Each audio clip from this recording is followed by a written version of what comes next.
Do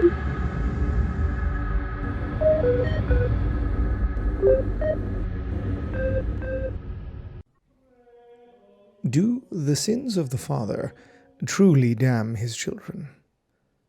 Are the iniquities of our sires passed along to us, down the generations, casting us as inheritors of foul deeds, burdened with consequence we ourselves did not choose?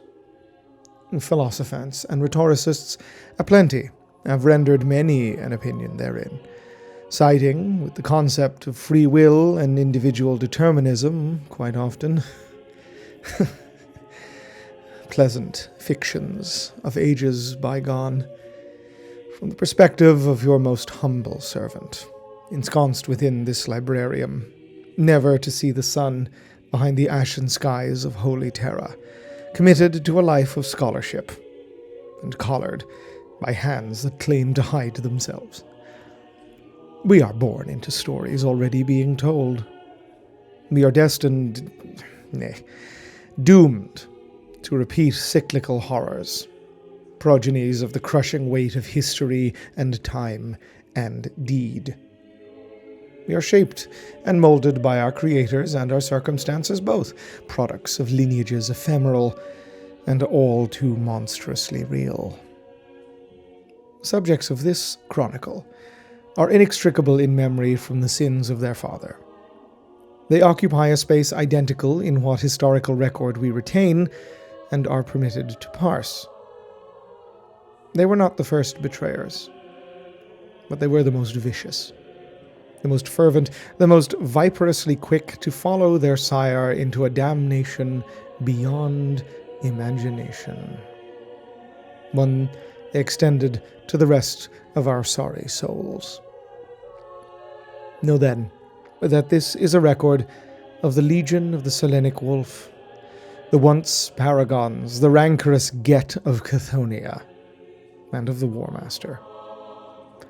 A record of the 16th Legion, Luna Wolves, and later, Sons of Horus. As with each of their contemporaries, the origins of the 16th Legion lie within that ancient crucible, the Unification Wars. Seeking to unite the human homeworld for the first time in millennia, the emergent Emperor of Humanity battled the horrors of the Age of Strife upon the wastes of war-torn Terra. At his side were the Thunder Warriors of the Legio Contagious, his first genetically enhanced super-soldiery, as well as the mortal hosts of the nascent Imperial Army and other sundry organizations, clans, and tribes that made up the great human tapestry of the benighted homeworld. As has been covered by your humble servant in other records, the Thunder Warriors were a stopgap measure for the Lord of Lightning. He required finer, more stable, and more lethal soldiers to bring his plans to fruition, and so labored in the development of the Legiones Astartes, the first of which saw deployment in the waning years of the Unification's centuries-long struggle. The numerical designations of the legions do not, necessarily, correspond with their deployment. All were developed roughly contemporaneously, and deployed for their first combat operations within a similar time span, with the exception, of course, being the 1st Legion Dark Angels, whose deployment during the Palace coup of the late 600s of M30 marked the first tread of the Space Marine upon Terra's soil. We have little in the way of accurate information on early Astartes deployments, and certainly nothing approximating accurate dates. But we can surmise that there was an almost 40-year period from approximately 670 M30 to Unity's declaration in 712 M30, where Astartes of the Legiones were active upon Terra and in her near-orbital space, with the 16th Legion quite verifiably amongst them. Recruitment for the earliest Astartes legions was drawn from a myriad of population bases. With the benefit of historical hindsight, one considers it a safe conclusion to surmise that the gene stock for each legion was seemingly tailored to correspond to the Emperor's wishes for the eventual character of that legion and their respective primarchs, a supposition supported by the work of the post-heresy scholar Diomedon of Luna. This certainly tracks in the case of the 16th. Gene Smith findings state that the first population bases subjected to recruitment tides for the Legion were the hunter clans of the Sam-Satian sub-plate slums, as well as the Jutrigan Bowl. Having endured for millennia in lives of ceaseless privation and conflict, these clans possessed the ruthlessness and independence only those who forever dwell upon the margins of survival are quite capable of. The abrasive aggression translated almost immediately over to the Legion.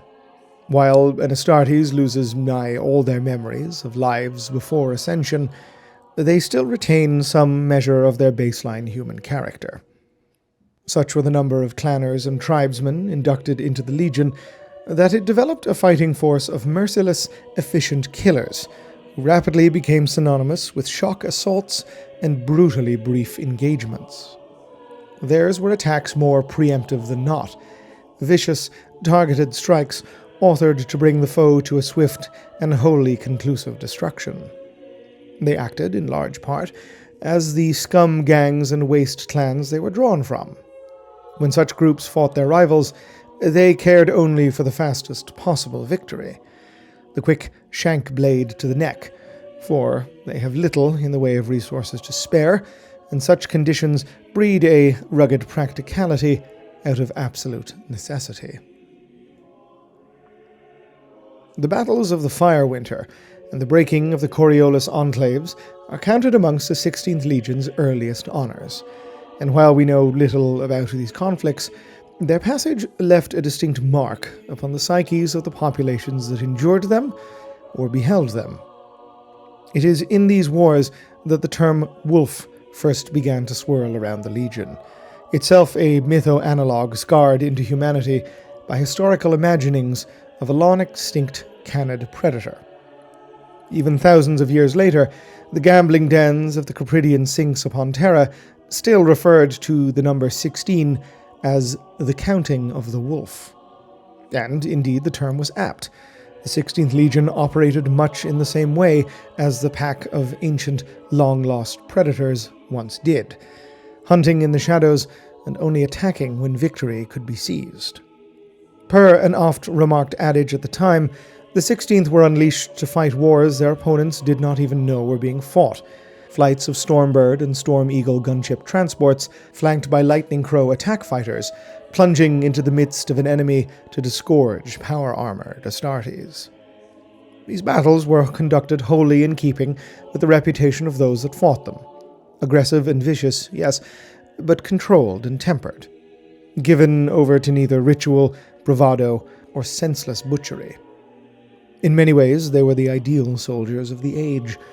All the fury and lethality needed to wage wars against mutant nightmares and technological abominations, but wholly reliable, a bellicosity chained by disciplined minds.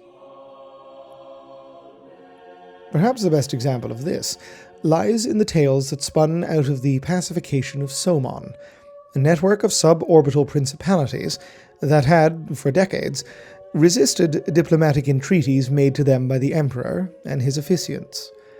Somon Prime, a thin, needle-like space station in the global south, yet deigned to receive the Emperor's final delegation, though all joining it knew what lay before them would simply be receiving the invective of the ruler, the Panarch.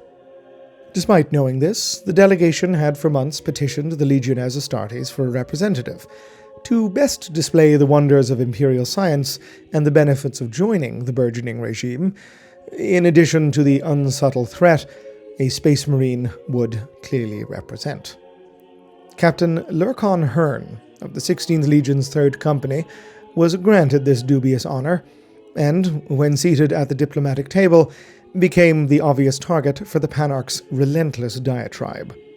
For more than an hour, the imperial delegation sat in awkward silence as the ruler hurled insult, denunciation, and abuse at the Astartes, listing their existence as one of the Imperium's many, many manifest sins, its presence here the proof of the Emperor's perfidy.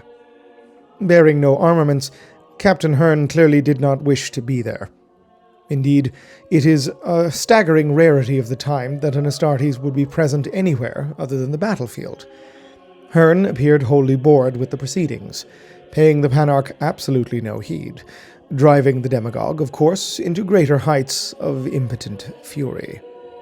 In a final attempt to get some sort of rise from the Astartes, the Panarch spat upon his armor and struck it with his jeweled scepter. Again, to no response. It was only after the ruler had collapsed into his chair from the sheer exhaustion of speaking so much that Hearn did act. He slew the Panarch's bodyguards in 2 single blows of his bare hands, and subsequently tore the despot's head from his shoulders. Suffice it to say, the negotiations with the remaining principalities were swiftly concluded following this, delivering Somon into the Imperium at the mere cost of 3 lives. It is, of course, the first pacification of Luna that truly defines the 16th Legion in those early days, even besides its status as one of Unity's most important campaigns. Despite taking place in the waning years of the wars in 703 M30, it was far from Unification's final battle. The wretched Cardinal Tang yet held fast within the forces of the Indonesian bloc, and several other intransigent enclaves remained besides. Yet upon Luna did the Emperor set his sights, for Terra's sole natural satellite held one of the keys to his grand designs. The moon was a domain of gene cults, collectively known as the Selenar. Though in truth a conglomeration of cults and varying lineages, the Selenar were united by their matriarchal ruling caste of resurrectionists, and bound by a shared belief that human nature was fractured, fractal, and transcendent. Humanity, to the Selenar, was wrought in the flesh and mind of the individual, yes, but that individual was an echo of those that had come before them. How this was expressed varied from subcult to subcult. Some defined themselves by culturo-mimetic archetypes, others by numerology, others by sundry other forms of symbolism. In the matriarchal caste were oft combined idea forms. For example, the personage of Andromeda 17, 17th of her line, 17th iteration of the original human she had ever been. Genecraft was, of course, central to this. A human mind shepherded through dozens, even hundreds of iterations, could only do so with the finest of Dark Age science. Resurrected in body again and again, each cult member was an iterative attempt at embodying the truest essence of their archetype, simultaneously person, idea, and experiment in one. Despite the air of occultism that pervaded these cults, their ideology was firmly rooted in the scientific, and despite this still, their opposition to the Imperium was absolute. The Emperor, in the eyes of the matriarchs, was yet another petty warlord, another man with an ego that surpassed his capabilities. Just another in a long line of absurd despots who could bring only death and devastation to the species. They courteously but steadfastly refused all entreaties from Terra, and many were those entreaties, for the Selenar possessed everything the burgeoning Imperium desperately needed. The lunar gene looms, and the scientist lineages that wielded them, were unequaled in all respects, save by those ensconced within the Emperor's own laboratoria. With Terra approaching unity, and the galaxy beyond beckoning, the Emperor required the genetic might of Luna to scale up his Astartes production to the degree the upcoming crusade demanded. Terra alone could not meet these demands in time, and time was ever the essence for the master of mankind. Luna must be captured, and it must be captured intact. This the Selenar knew, as for millennia they had held at bay Terran warlords and Martian magi both. The looming threat of the Imperium had united the normally factional cults under the matriarchs like never before. As Terran unity drew closer, and the missives from the Emperor turned to threats over offers of kinship, the Selenar prepared for a war inevitable. When the final Terran ambassador delivered the Emperor's ultimatum, the Selenar returned them to their liege as a still screaming soup of liquefied flesh. Thus did the Emperor order his legions to pacify the moon. But the undertaking demanded precision and tact, for the precious gene looms could not be risked, nor could the accumulated lore and expertise of the gene witches themselves. The 16th Legion were selected for the vanguard, operating in their full legion strength for the first time, and supplemented by forces from the 7th and 13th. Once free from Terra's atmosphere, the attack ships of the Astartes were powered down, exposed to the hard void and set to drift into lunar injection. Only Astartes in sealed power armor could ever have accomplished such a maneuver, but it allowed them to seize upon the moon wholly undetected. The 16th breached the habitats of Luna as the other legions launched a showy diversionary assault. Striking at predefined targets assessed by Imperial agents embedded into previous ambassadorial delegations, the 16th comported themselves precisely as demanded. Shock assaults that left no defenders alive, and all objectives brutally achieved. One by one, the Selenar's defense systems failed, allowing the remaining Astartes to effect landings in force. The capitulation of the moon was delivered in a mere 6 hours, with the Selenar gene witches delivering their surrender to the Emperor by begging him to call off his wolves. Thus did the 16th Legion earn its first epithet, the Luna Wolves. While some consider the message of the Selenar to be apocryphal, it's verifiable in Divisio Militaris records that, after years of informally being known as the Emperor's Wolves, the name formally stuck following the first pacification of Luna, earning the 16th their official title even before unification had been achieved upon Terra. The wolf's head, superimposed upon a crescent moon, became the symbol of the Legion, appropriate in many ways, as what remained of the Canids' legacy were in mere gene stocks reserved for the breeding of attack cyborgs. The 16th embraced this with relish. Within scant months, the wearing of pelts drawn from said clone beasts became commonplace amongst its officer class. They were the first legion to be granted the honor of a name and an identity beyond their numerical designation and preferred combat doctrine. Others would soon follow, of course, but the 16th were foremost amongst them, a primacy that would continue to define them for the decades to come. Indeed, for the honor of their taking of the genetic forges of the Selenar, the Luna Wolves were granted the greater part of said forges' initial output of Terran Astartes, doubling their number in a very short span, and contributing heavily to their nigh omnipresence in the many battles and campaigns fought to bring unification to the rest of the Sol system, a period of history immediately following the wars upon the homeworld, entered into annals as the Solar Reclamation.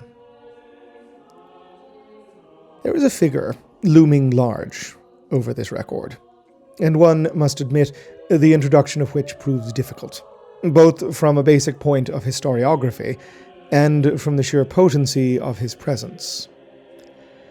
Horus Lupercal, primarch of the 16th Legion, first found, brightest star, favored son, arch-traitor, usurper, foulest of the Emperor's demigod progeny, an individual who cast down the Imperium, betrayed his brothers, his father, his species, falling into pitiless damnation and tearing us down with him. And, it must be noted, a man who, perhaps more than any other primarch, by virtue of both imperial propaganda and his own sowing of personal myths, is extremely unevenly documented in historical record. While this is in a sense true of every primarch to greater or lesser degrees, Horus is a figure so titanic in the history of the Imperium, a being of such profoundly seismic impact, that contradiction, omission, redaction, mythologizing, demagoguery, and so much more dog his every biography. Nay, his very mention. What facts can be established across all accounts of the Primarchs are thus. He was, officially, the first found of that scattered brood by the Emperor of Mankind. He served alongside his 16th Legion, his Luna Wolves, earlier in the Great Crusade than any of his brothers. Beyond these two cornerstones of record, nigh everything is impossible to accurately establish. Some accounts claim that Horus never left the Emperor's side to begin with, the sole primarch not scattered by the calamitous incident that tore the gestating infants from the laboratoria upon Terra and flung them through the warp to all corners of the galaxy.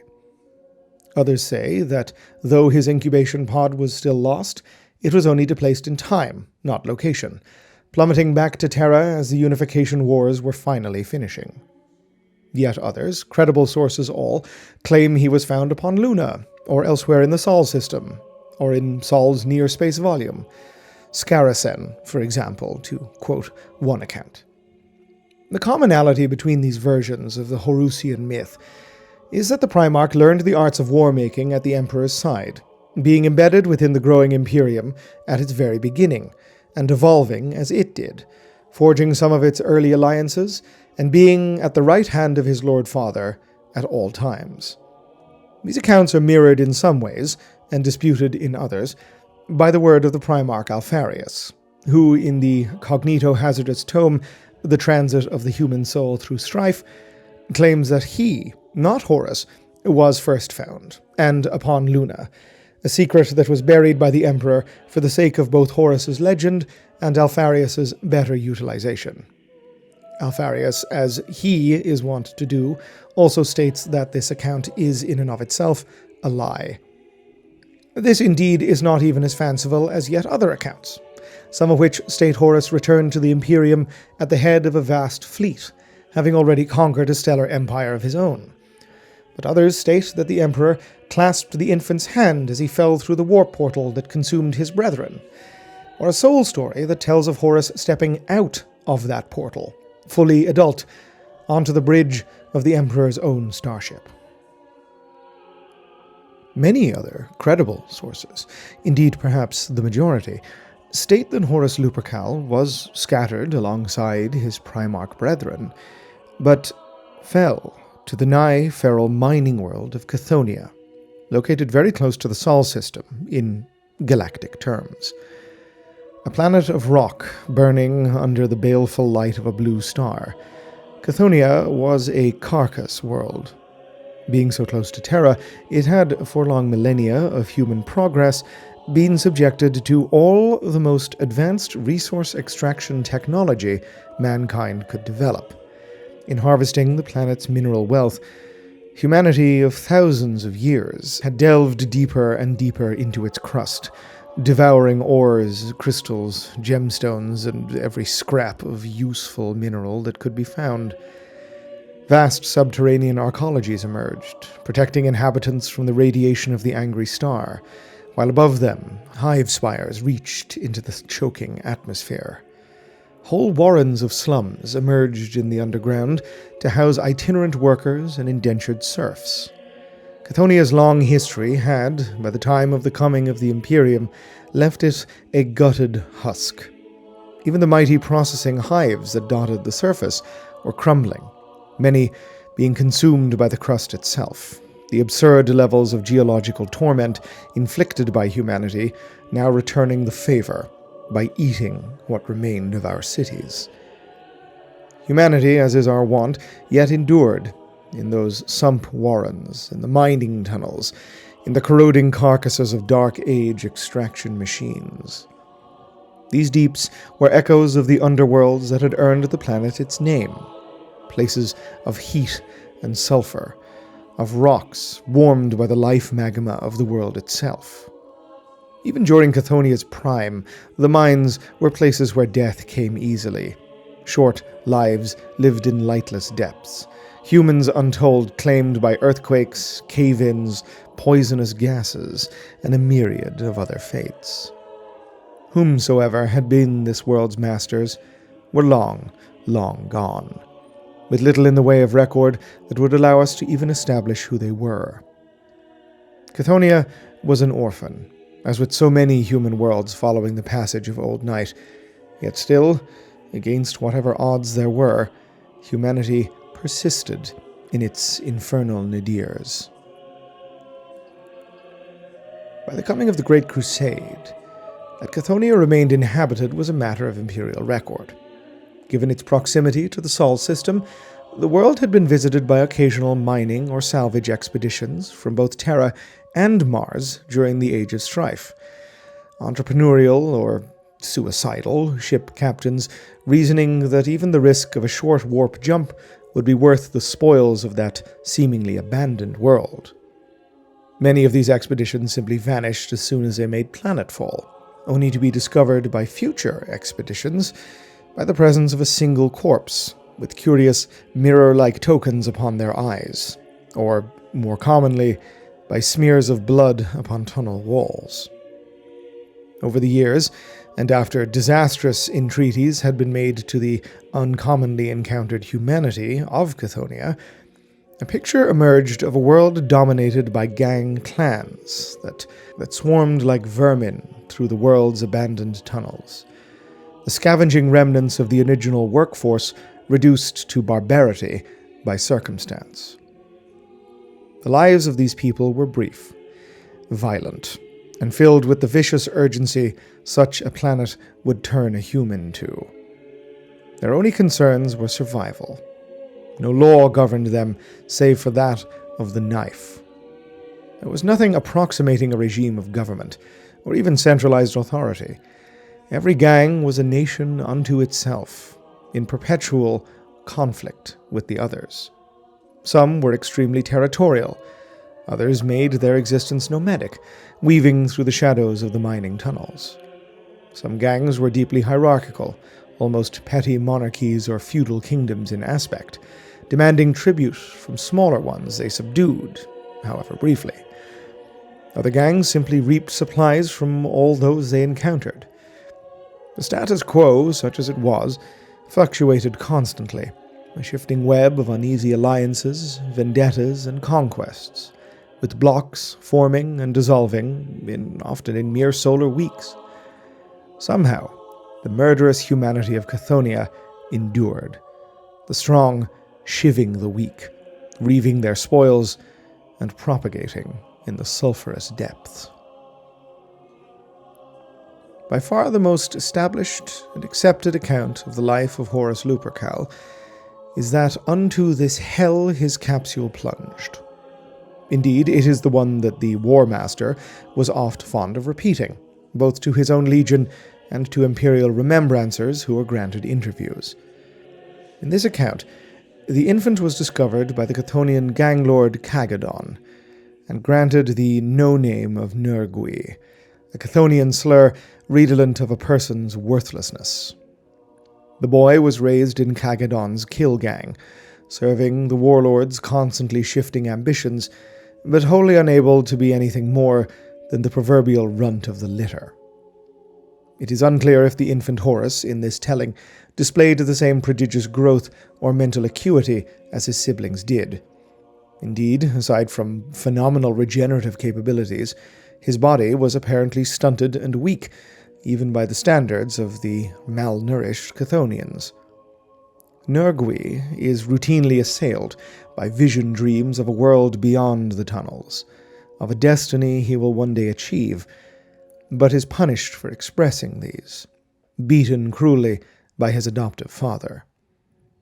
According to the tale, the boy's life took a seismic turn when, fleeing from the cruelty of his gang, he discovered the pod he had been found in, being examined by strange cybernetic figures clad in robes of red. Despite earning his first kill by murdering one, the others did not attack him, instead beckoning for him to join them. Nergui instead rushed back to his gang, believing the kill he had just made will finally earn him the respect he deserves. He is, instead, beaten publicly by his father, who declaims that these individuals were clearly off-worlders, and that the boy has doomed the clan to their fury. Unable to withstand any more mockery and abuse, Nergui, channeling his years of torment into the blow, plunged his dagger into Kagadon's heart. In doing so, the boy's body was overcome by an incredible transformation, every cell ripping itself apart and reforging itself anew, a human form ferociously becoming what it was meant to be. Nergui was gone, and in his place stood the adult Horus, primarch, 16th son, emperor made, now ascendant. This is certainly the most narratively fulfilling of Horus Lupercal's foundling myths, and was apparently the one most commonly repeated by the primarch himself, certainly to the point that it entered established imperial record as canonical. It bears several curious outliers that, to one's mind, cast doubt upon its veracity. The infant Horus not possessing his brother's physical or mental strengths from the time of his emergence is deeply curious, as in no other account of primarch rediscovery is this the case.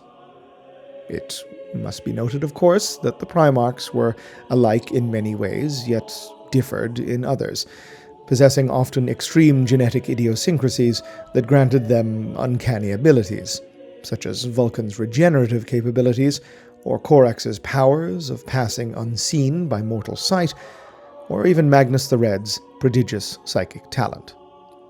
One cannot help but suspect that the means by which Horus came to be, where his genetic gifts activated, to be apocryphal. The slaying of the father figure, given Horus's eventual fate, it rings with a narrative symbolism that somewhat beggars belief. That also being said, it has been noted by scholar aplenty that the warp-wrought nature of the primarchs, and the abominable nature of their creation, tied them to the Immaterium in ways we will simply never understand. And the Immaterium is, after all, a place where ideas, where narrative, has tangible power. The tale of Nergui must be considered for, if not its veracity, then its primacy within the myth of Horus Lupercal. Clearly, it was the primarch's preference to make it known, but Horus spread other tales about himself with a certain glee that one must now consider to be the 16th son's idea of a grand joke. His past was a mystery seemingly known only to himself and the Emperor, and Lupercal was clearly quite happy with that particular arrangement.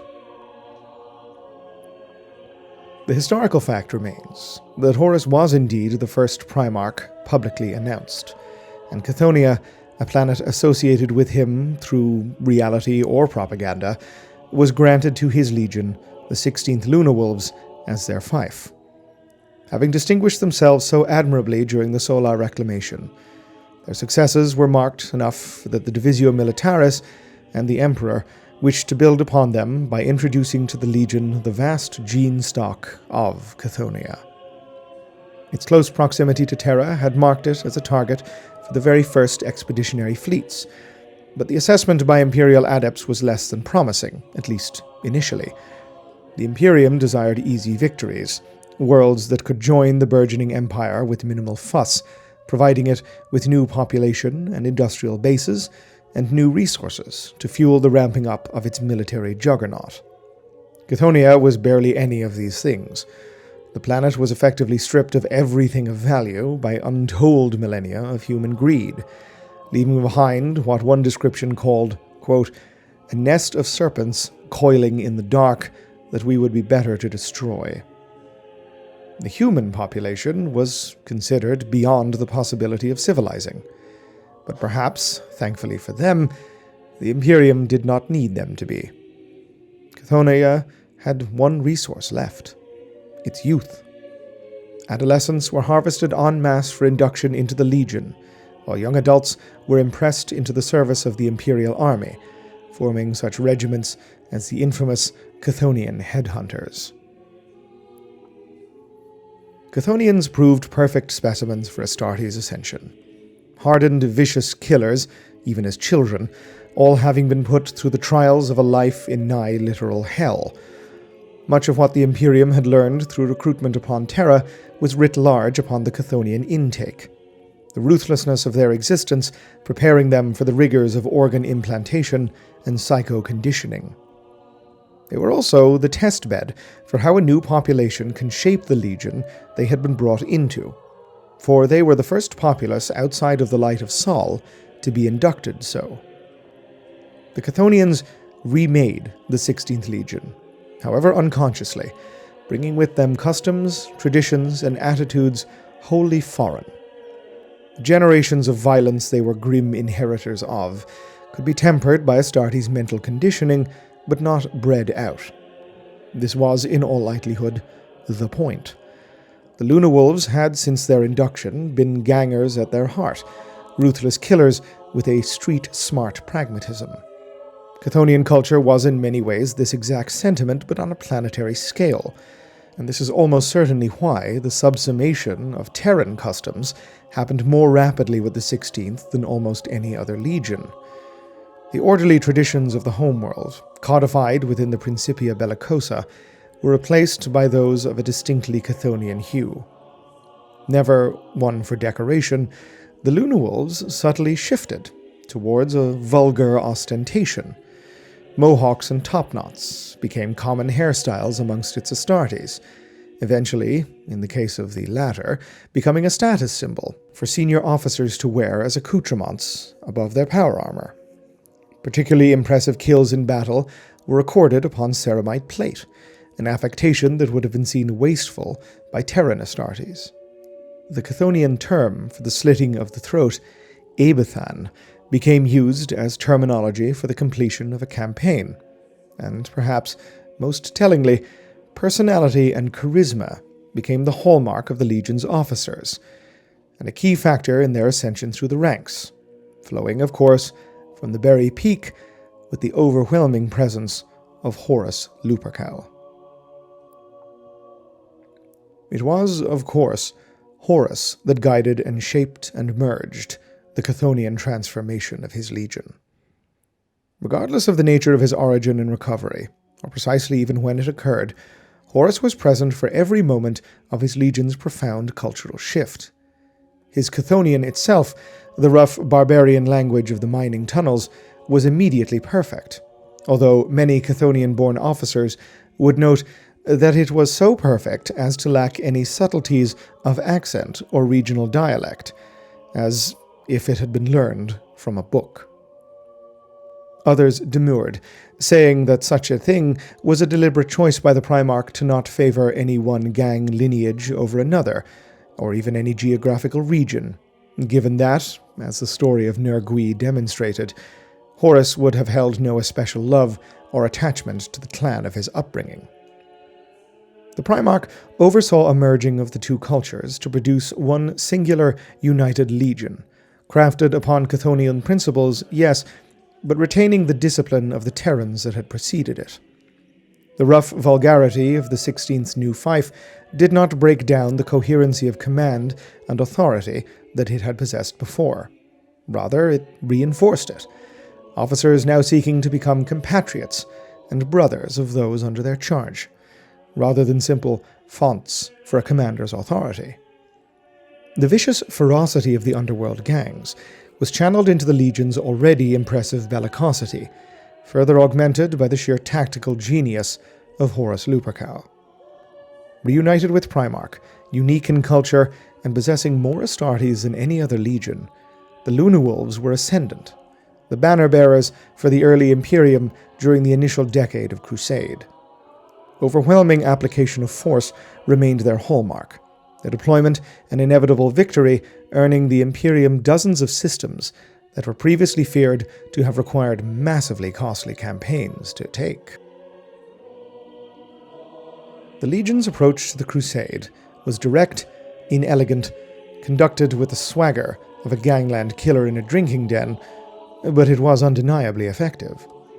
Though never ones to engage in senseless butchery, the Luna Wolves would not balk at unleashing massive orbital bombardments and tens of thousands of Astartes upon heavily populated cities if it meant the destruction of an enemy's command network. Fleeing or surrendering foes would likely be destroyed without mercy if the order was given, as would the annihilation of civilian populations deemed unsparingly wayward. The goal, in all cases, was victory, by the quickest and most efficient means possible. Sometimes, as one officer noted, you had to gut and string up a gang lord's family to convince him to give in to your demands. The main distinction for the Luna Wolves over, say, the sadists of the 8th Legion was that such violence was only ever unleashed by the word of their primarch or his legion commanders. The Luna Wolves had honed their instincts for the application of force relentlessly, as they were keenly aware, especially in the earliest days, that the human worlds of the galaxy were a resource the Imperium dearly needed. Wastefulness in that regard was tantamount to dereliction of duty. 16th Legion deployments, followed through upon by Exertus Imperialis and the Imperium civilian administrators, often found populations in states of numbed shock, the brutality they had just witnessed wholly cowing them to the rule of terror, but delivering them alive nonetheless. Expeditionary fleets with Luna Wolves elements made rapid and bloody progress through the galaxy. War became a matter of identifying their enemy's strengths and following through with a knife to the throat as quickly as possible. To accomplish this, the 16th Legion strove to maintain a large degree of tactical flexibility. This was no mean feat, as it essentially demanded the Luna Wolves maintain an armory and a methodology that would allow them to apply their doctrine of overwhelming force to almost any enemy, either known or unknown. Horus's status as first found son, alongside the Legion's sterling record of victories, were crucial in allowing them to achieve this. Beyond the secret vaults of the 1st Legion Dark Angels, the 16th maintained perhaps the most diverse and well-stocked armory of any of the Legiones Astartes. Having brought many Forge Worlds into compliance in the early Crusade years, the Luna Wolves were on excellent terms with the Mechanicum of Mars in general, and many individual forges that sought their influence besides, allowing their supply lines to extend far beyond any other legions, and ensuring their primacy of place in accessing new arms and armaments developed by enterprising magi. Horus, likewise, ensured that the Legion never rested on its proverbial laurels or became too hidebound by any means of war-making that risked becoming tradition. Lupercal, akin to an ancient Terran avian, would pick and choose formations, tactics, and means of warfare from other legions, having seen their efficacy firsthand in battle. For example, following the Latrical onslaught, the prowess of the breacher squads of the 7th Legion, Imperial Fists, impressed Horus so much that their presence in the Luna Wolves quadrupled in short order. The Primarch was a vocal advocate for the advancement of the tactical dreadnought armor project, throwing the full force of his political weight behind it, and ensuring that his connections within the Divisio Militaris and Mechanicum secured for his legion a large proportion of the first Terminator armor suits that rolled off the production lines. If Horus rested his faith in any one constant, it was the Legion Tactical Squad, a standard division of Astartes numbering from 10 to 20, all armed with standard bolter weaponry.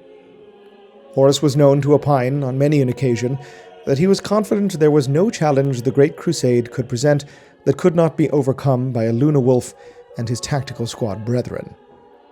This remark certainly made for excellent fodder for the propaganda reels, and while one could list 100 examples of it being actively disproven in the field, the Primarch was not incorrect in his faith in the tactical squad's sheer ubiquity.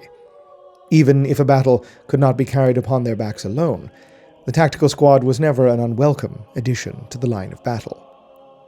The Luna Wolves were oft known to hold such squads in reserve and unleash them upon the enemy where torrents of bolter fire could reap the most devastation.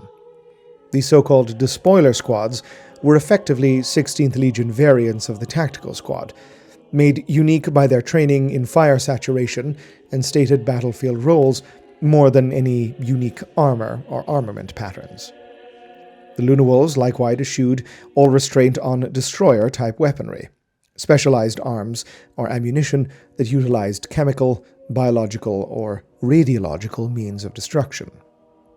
While not committed to the reckless application of such annihilation-grade munitions as their cousins in the Death Guard, The Luna Wolves scoffed at the moral high ground taken by legions like the 13th Ultramarines in their employment, ensuring to keep a significant number of destroyer Astartes trained and capable to ensure readiness if their skills were needed. Flexibility also came to define the legion's disposition when on campaign. The Luna Wolves were rarely deployed in the same configuration twice, their order of battle even appearing to outsiders to be chaotic or disorganized.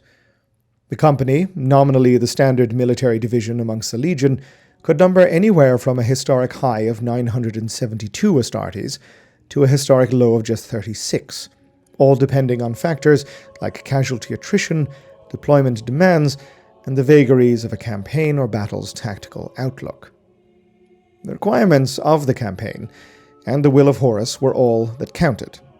The Primarch was known to avoid the usage of further military subdivisions, such as the battalion, cohort, or chapter, in order to provide maximum flexibility and the shortest, most robust chain of command possible. Companies, and even individual squads, tactical support or otherwise, could be grouped together as demand necessitated, supplemented by armored divisions or special weapon batteries, or even other Imperial allies where needed. A captain of the Luna Wolves would be appointed to lead this formation, and if the formation was especially large, other captains could be appointed to serve as effective lieutenants. Quite how this layer of command was arranged was entirely dependent on the personalities of the captains at hand. In many cases, simple seniority would win out, but in others, Horus vested his trust in the abilities of much junior captains, and, by the will of the Primarch, the veteran leaders below him would accept their standing, albeit with some good-natured ribbing of their new field commander. It is a testament to the tactical brilliance of Horus and his nigh-legendary judge of character that this almost ad hoc approach to warfare and legion organization never once seemed to fail the Luna Wolves, continuing to deliver them victory after victory, with scarcely any blemish upon their honor rolls. The Legion was present for the entire 2 centuries of the Great Crusade, building upon their initial success and close kinship with their Primarch to deliver a staggering tally of victories in the Imperium's name. Their white ceramite and lupine emblem were ubiquitous across the front lines, with the 16th becoming nigh emblematic of what Imperial Astartes should aspire to be. Their manifold successes and near omnipresence in so many of the Imperium's expanding frontier war zones allowed them to reap experience and laurels from an untold number of campaigns and battles, seeing them fight arm in arm with every single Astartes legion and almost every other armed force of the Imperium besides, in one form or another. Their size, especially in the early Crusade years, led to them taking on a sort of mentorship role with several fledgling legions, notably the 3rd, later the Emperor's Children, and 19th, later the Raven Guard, effectively utilizing fellow legions as auxiliaries to their main force. Such was their prestige and preeminence. The respect earned by their cousins was in some cases inevitable. For all their barbarian vulgarity, the Luna Wolves ever had a friendly ease to them that rarely ever hove into the egotistical. Despite their position as the peak of the Imperial war machine, their Astartes remained affable and brotherly to their cousins, winning them friends even amongst quite insular legions. These selfsame legions, hostile to others of the vast kindred that was the Legiones Astartes, almost always requested and prioritized Luna Wolves support over others, and were readily granted it in kind. Much of this reputation can also be attributed to Horus Lupercal and his unequaled, preternatural charisma. Combined with a record of victory that only the Lion could rival, Horus's ability to tap into, understand, and utilize the talents of his brothers and their legions placed him as the fulcrum around which that fractious family revolved. Students of one's records well know the shifting web of rivalries and conflicts that the Primarchs dwelled within. Horus, somehow, was able to rise above it, and seemingly with ease. Ever the diplomat, the 16th Primarch could navigate the humors of his brothers deftly, negotiating, cajoling, and befriending, never once appearing to do so with anything other than the deepest sincerity. He was the only one of his brethren who could be said to command the respect, indeed love, of every one of the Emperor's offspring. Others possessed skills beyond his, insights Horus could never hold, specializations he could hope to rival, but none could thread that middle ground such as he.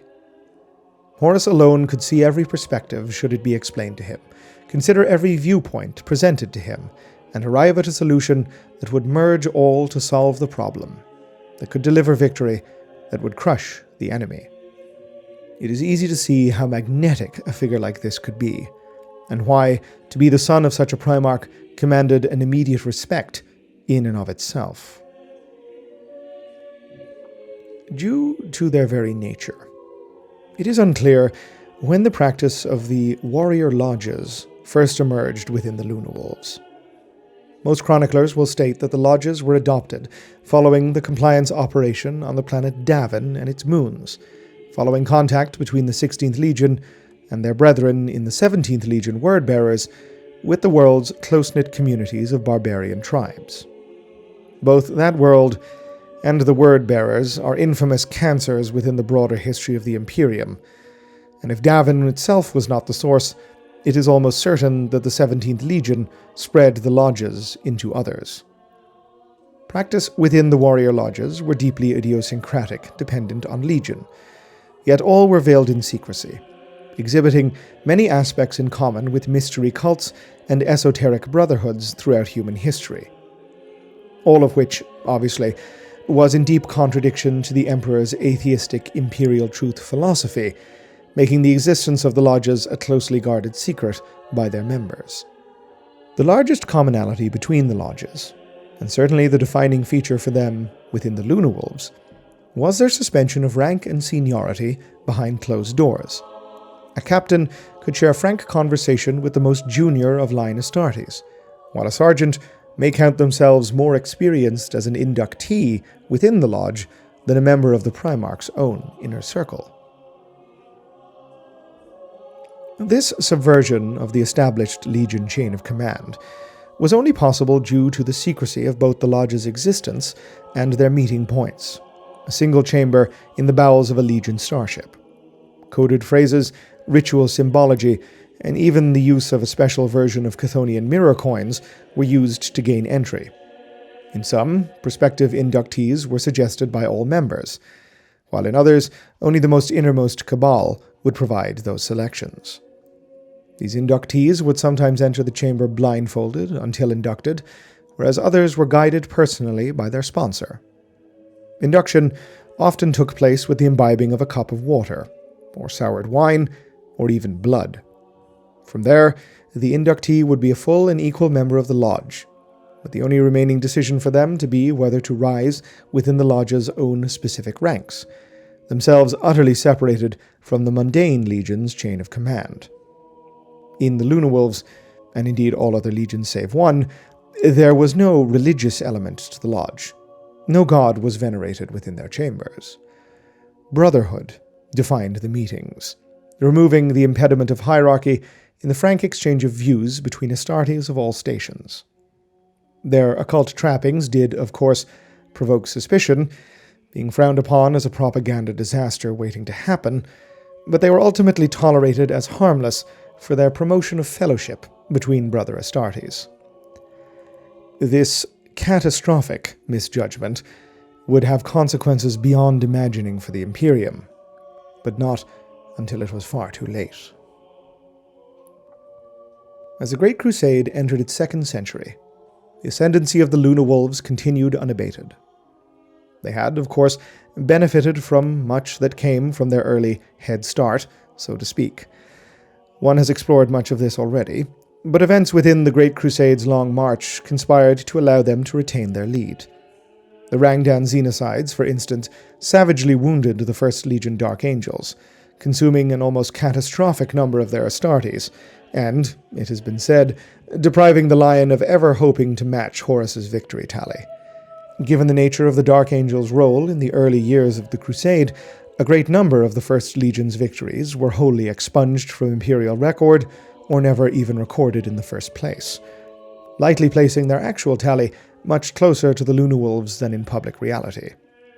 One should note that, while this is important to bear in mind, it has little bearing on what became popular official imagination at the time. Other legions, by the turn of M31, were approaching or had eclipsed the Lunawolves in sheer disposition, such as the 13th Ultramarines, 4th Iron Warriors, 17th Word Bearers, and, quite plausibly, 20th Alpha Legion. Yet all were legions whose skills were altogether more specialized, commanders less capable, or natures more insular. None could be at the forefront of as many theaters of war as the peerless Lunawolves and deliver the same results. It was in this environment, at the turning of the Second Crusade century, that the Lunawolves delivered to the Imperium a victory that would forever change it, and they themselves. Upon the fields of the planet Ulanor did the Legion play a pivotal role in the breaking of the largest Orc empire ever encountered.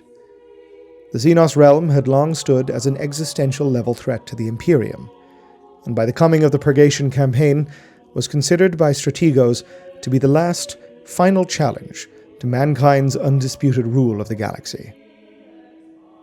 It is perhaps difficult to imagine, in this era of ceaseless mortal threats to our very existence, that the galaxy could ever possibly be on the verge of such a status quo. But it was indeed thus. The importance of the campaign is thus equally difficult to grasp, its impact profound beyond our ability to understand.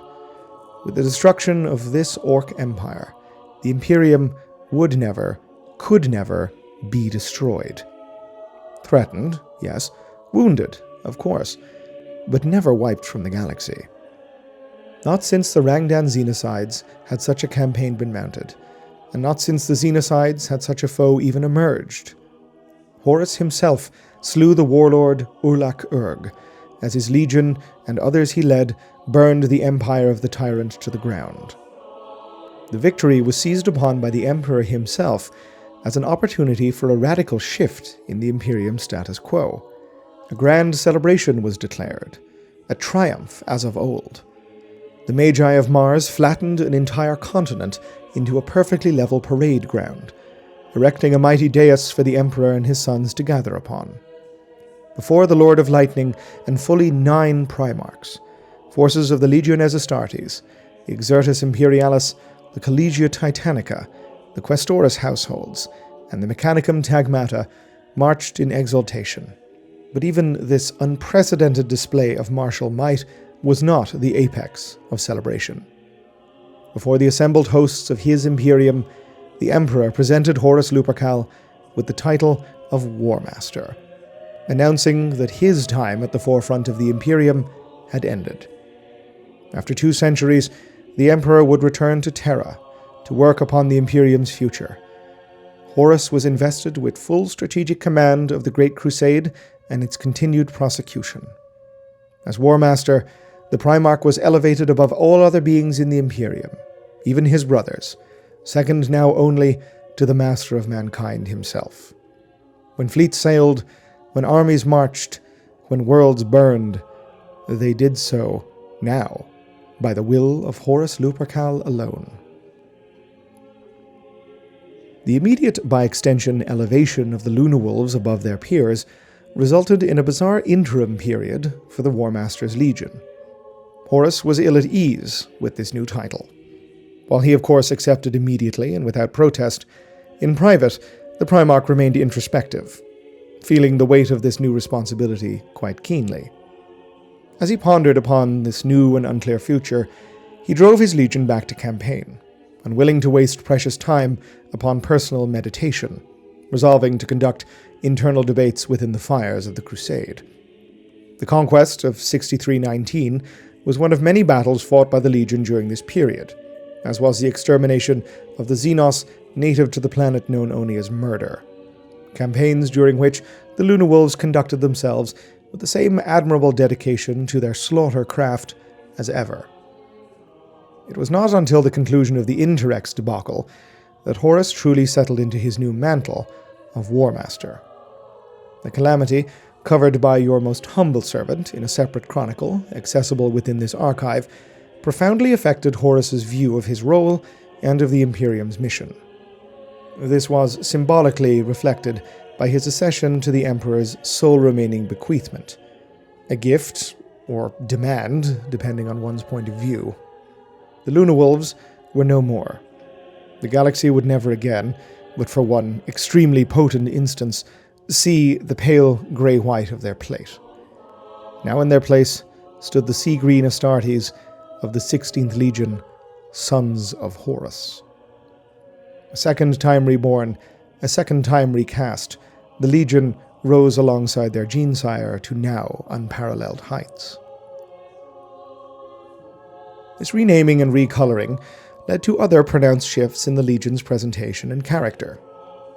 Always a Legion typified, and proud of, its barbarian vulgarity, the culture of Chthonian gangers became more profoundly visible following the Interrex debacle, and certainly following the Primarch's fall upon the moon of Davin to the cursed blade of the traitor governor Eugen Temba.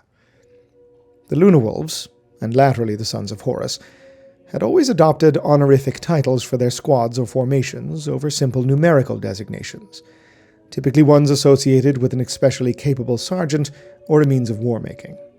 Examples would include Gerox Reavers, the Deathmakers, the First Sons, the Whetted Blade, Gregorodon's Delvers, and sundry others. This obviously Chthonian tradition grew steadily with the Legion's intake from the world, but upon their renaming to the Sons of Horus, it became equally associated with the use of Chthonian gang sigils. A sort of runic script or scrimshaw argo, the sigils were carved onto Legion power armor to mark especially famous displays of prowess, becoming a means for a warrior to boast his reputation upon the skin of his very battle plate.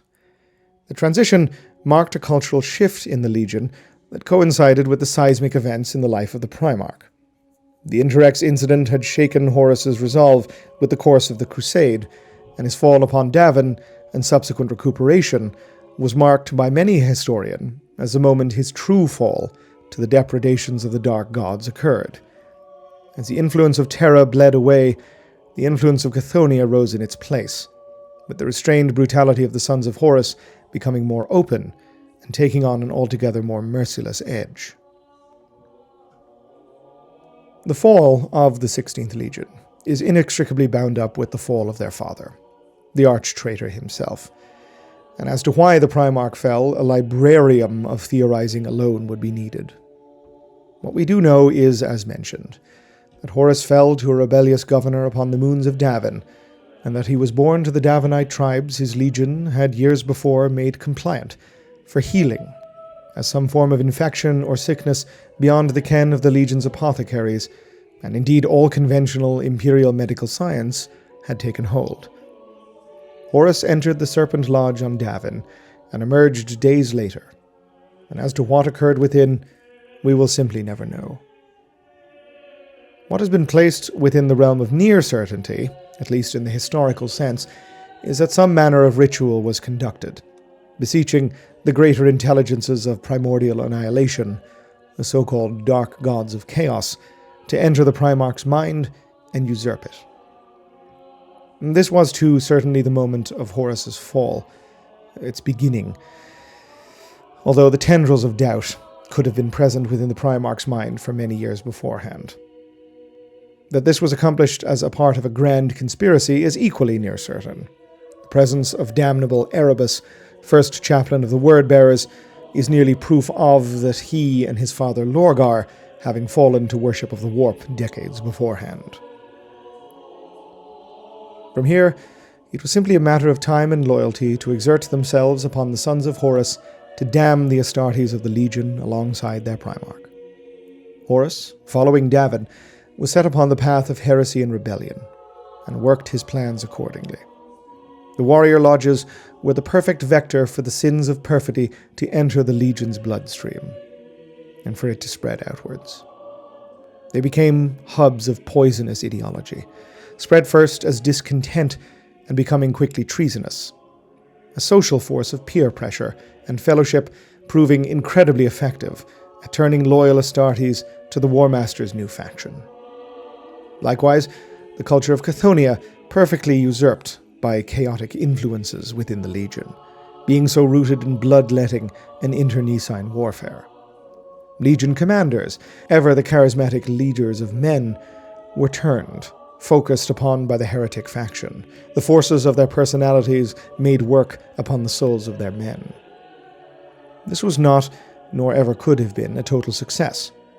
The Sons of Horus reckoned quite early with the certainty of a loyalist branch of their legion that would never turn from obedience to Terra and the Emperor, and worked to identify this element with as much certainty as possible.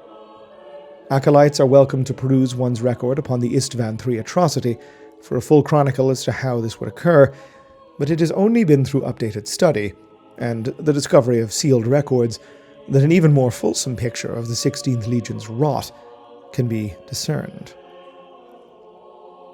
A crucial example of this is the presence of a 16th Legion detachment at the burning of Prospero in 005 M31, demonstrating that the War Master's plans had already advanced significantly in the space of a mere 4 years Terran Standard. This has been taken by other chroniclers, of good standing, indeed, as proof of the War Master's fall upon Davin as being merely a precipitating incident for a rebellion that had been within Horus's mind long beforehand, perhaps even before the triumph of Ulanor. Others have argued that he, and the Sons of Horus, had merely moved with astonishing rapidity once the mind of their primarch had been turned. Regardless, the burning of Prospero has long been regarded in historical thinking as a situation that, though long gestating, was hijacked by Horus's own ends, namely the maiming of the 6th Legion Space Wolves and the destruction of the 15th Thousand Sons, the former having been deemed impossible to sway to Horus's side, and the latter having been considered too much of an uncertain factor. Horus's commitment to the event, or at least he and his legions' attempt to prosper from it, are evident in the presence of 5,000 Sons of Horus during the burning, led by chieftain Boris Kern. While destruction raged across Prospero's capital Tizca, Kern and his legionaries were responsible for the wholesale kidnapping and abduction of a significant number of civilians, as well as the brutal harrowing of the mortal Prosperine Spire Guard auxiliaries. It has largely been agreed upon in record that these poor civilians were, given the high degree of psychic gene presence in the population, utilized as genetic livestock for experimentation, demonic usurpation, and weaponization as thralled battle psychers. Although often considered a historical footnote, one considers the Sons upon Prospero as having demonstrated foresight significant enough to be a damnable indicator of how far they had already fallen. Prior to the events of the heresy, the Sons of Horus counted among their number between 130,000 and 170,000 Astartes, based on various estimates compiled by the Divisio Militaris. This number places them in the upper third of legions by numerical scale, but their victory tally, experience, and armory all provided the Sons with a potent force multiplier. As many of this number as could be mustered were gathered by Horus for the Istvan III campaign, ostensibly an unheard-of show of force to punish through annihilation a recidivist imperial world. 4 legions, the 16th, 3rd Emperor's Children, 12th World Eaters, and 14th Death Guard, had been gathered for the task, more Astartes than had even broken the orcs at Ulanor. It was, at face value, intended to be a public relations exercise, a demonstration by the War Master of the price of defying Terra and the Emperor. It was, of course, anything but. In reality, a scheme most vile to allow these traitor legions to purge their ranks of loyal Astartes. This has, of course, been covered by your most humble servant, but suffice it to say that the atrocity cost the Sons of Horus some 30,000 Astartes, both in slain loyalists and those traitors that had perished in accomplishing such foul perfidy. As many as 60,000 traitor Sons of Horus were present for the subsequent drop site massacre on Istvan V, leading historians to postulate that a large number of them had already been dispatched across the galaxy by the War Master as the Retribution fleet was gathered and en route to bring him to imperial justice. There were, of course, scattered remnants of the loyalist 16th that had survived throughout the Age of Darkness. All their individual tales, triumphs, and tragedies manifest. And for the Legion as a whole, the path had been set to damnation. It is likely that none who first cast their lot behind their corrupted gene-sire could possibly comprehend what awaited them. But they did so with the same hunger for animal victory that had ever dwelt within their twin hearts. So perished the 16th Legion. All that remained was a tale of its long, slow death. Until such a time as one may elucidate your fine selves further, Ave Imperator, Gloria in excelsis terra. This video and this channel were made possible thanks to the very kind donations and support from my Patreon subscribers. If you'd like to help support the channel, head on over to patreon.com/Oculus Imperia. If you'd like to receive more updates about the channel and any future videos, you can contact me or follow me on Twitter @Oculus Imperia. Otherwise, please like, subscribe, comment, let me know your feedback, and as ever, thank you very much for watching.